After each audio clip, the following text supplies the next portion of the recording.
Hi నమస్తే, నా పేరు Prithviraj and you're watching TG Telugu Galam. Don't forget to subscribe. మాజీ మంత్రి మల్లారెడ్డి 100 ఎకరాల స్వాహ చేశారని కాంగ్రెస్ నేత మైనంపల్లి హనుమంతరావు ఆరోపించారు.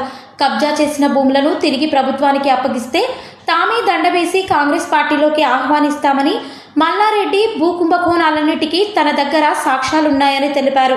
గత బీఆర్ఎస్ ప్రభుత్వం లక్షలాది ఎకరాలను కబ్జా చేయడంతో పాటు 6 లక్షల కోట్లు అప్పులు చేసిందని మైనంపల్లి విమర్శించారు. 20 ప్రొక్లైన్లు పెడతాం, ఏవన పెట్టి మొత్తం డెమాలిష్ చేసే వరకు వదిలిపెట్టా అని చెప్పి కూడా మీ అందరికీ విజ్ఞప్తి చేస్తున్న. దీంతో అంతం కాదు, ఈ 5 సంవత్సరాలు మీ వెంటనే పడతా. అంత లోపట నీకు నిజంగానే కాంగ్రెస్ పార్టీలో జాయిన్ కావాలంటే సిన్సియర్గా నరుకుమంటే టీవీల ముందు బాగా నరుకుతాను. నాదేడుంది కబ్జా అని స్టూడెంట్స్ను కూడా నిన్న కూడా ఉదాహరణ కనుక్కోండి మీరు. మా సార్ చెప్పిండు, మా ఎండి గారు చెప్పిండ్రు, మా చైర్మన్ గారు చెప్పిండ్రు గొడవ చేయమన్నారని. స్టూడెంట్స్ను మిస్యూజ్ చేయకు నాయన. ఎలక్షన్స్లో కూడా వాళ్ళని మొత్తం దొంగోట్లు వేయించినావు. పిల్లల పేరెంట్స్ను కూడా తీసుకుపోయి దొంగోట్లు చేయించినావు. నీకు విత్ ఎవిడెన్స్ చూపిస్తా. అవన్నీ చూపించాలంటే మొత్తం అడ్రస్ గల్లంత అవుతుంది. నువ్వు ఎన్ని పైసల రాజకీయం ఆడినా కాంగ్రెస్ పార్టీలో నడవది. ఏదైతే కేసీఆర్ గారి దగ్గర నడిచిందో ఇక్కడ నడవది. కేసీఆర్ దగ్గర ఇష్టారాజ్యంగా నడిపించినావు, ఇష్టం ఉన్నట్టు డబ్బులు ఇచ్చినావు, 100 కోట్ల డబ్బులు ఇచ్చినావు. అది మీడియాకు కానీ ప్రజలకు కానీ అన్ని పార్టీలకు తెలుసు. ప్రజల వీక్ పాయింట్ తీసుకున్నావు.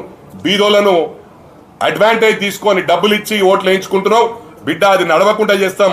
బీదవాళ్ళు లేకుండా చేసే ప్రయత్నమే మేము చేస్తాం. ఈ రాష్ట్రంలో, ఈ ప్రభుత్వంలో బీదవాళ్ళను కూడా లేకుండా చేయడమే మా ఆకాంక్ష.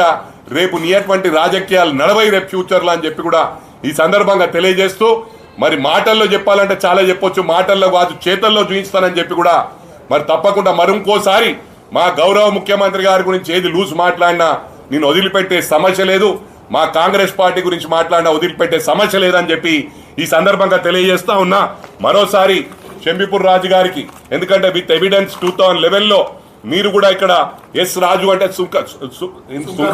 సుంకర రాజు అని ఉంది, హనుమంత్ రెడ్డి గారి పేరుంది, ఇక్కడ మల్లారెడ్డి గారి పేరుంది, అందరి పేర్లు ఉన్నాయి. కాబట్టి మీకు క్లారిటీ లేదేమో, నెక్స్ట్ టైం ఈ దాంట్లో ఇన్వాల్వ్ కాకని చెప్పి కూడా ఎమ్మెల్సీ గారికి నేను మరోసారి రిక్వెస్ట్ చేస్తా ఉన్నా. వచ్చి అన్నెసరీ మీరు ఇరుక్కోవద్దని చెప్పి కూడా విజ్ఞప్తి చేస్తా ఉన్నా. Thank you very much.